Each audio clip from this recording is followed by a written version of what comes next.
അപ്പോൾ ഈ parts easy ആക്കാനായിട്ട്, അതായത് റീഡിങ്ങിൻ്റെ പാർട്സ് ഈസി ആക്കാൻ എന്ത് ചെയ്ത് കാണുമായിരുന്നു?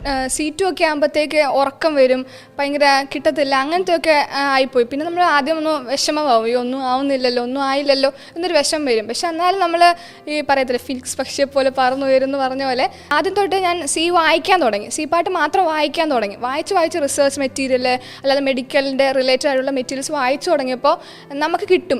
കാരണം അത് അവിടെ എന്തോ ഒരു ട്രിക്കുണ്ട്. ആ ട്രിക്ക് നമുക്ക് നമ്മുടേതായ ഒരു സ്റ്റൈൽ നമ്മളങ്ങ് ഡെവലപ്പ് ചെയ്യും അറിയാണ്ട്. നമ്മൾ ട്യൂട്ടേഴ്സ് പറഞ്ഞു തരുന്നത് കൂടാണ്ട് നമ്മുടേതായ ഒരു സ്റ്റൈൽ കണ്ടുപിടിക്കും. ആ ഒരു വെയിൽ ചിന്തിക്കുമ്പോൾ ഉറപ്പായിട്ട് ആൻസർ കിട്ടും. അപ്പോൾ നമ്മൾ കിട്ടി കഴിയുമ്പോൾ അവരും യെസ് C ആണ് റൈറ്റ് ആൻസർ എന്ന് പറയുമ്പോൾ നമ്മുടെ ആൻസർ C ആണ്. അപ്പോൾ നമുക്കൊരു അതിശയം, എന്നാൽ അടുത്ത ക്വസ്റ്റ്യൻ നോക്കാം. അങ്ങനെ ഒരു ക്യൂരിയോസിറ്റി അറിയാണ്ട് വന്നുപോയി. ഇഷ്ടപ്പെടണം. ചിലർ പറയുമായിരിക്കും. ഇപ്പോൾ എന്നോട് തന്നെ ഞാൻ OET വന്ന് ജോയിൻ ചെയ്തപ്പോൾ കുറേ ചേച്ചിമാരൊക്കെ പറഞ്ഞിട്ടുണ്ട് റീഡിങ് പാടാം, ലിസണിങ് പാടാം, ബാക്കി രണ്ടും എന്തെങ്കിലുമൊക്കെ ഒപ്പിക്കാം, പക്ഷേ ഇത് രണ്ടും ഭയങ്കര പാടാം. അപ്പോൾ ആ ഒരു മൈൻഡ് സെറ്റ് കൊണ്ടാണ് നമ്മൾ ഒരാൾ ഇവിടെ വരുന്നത്.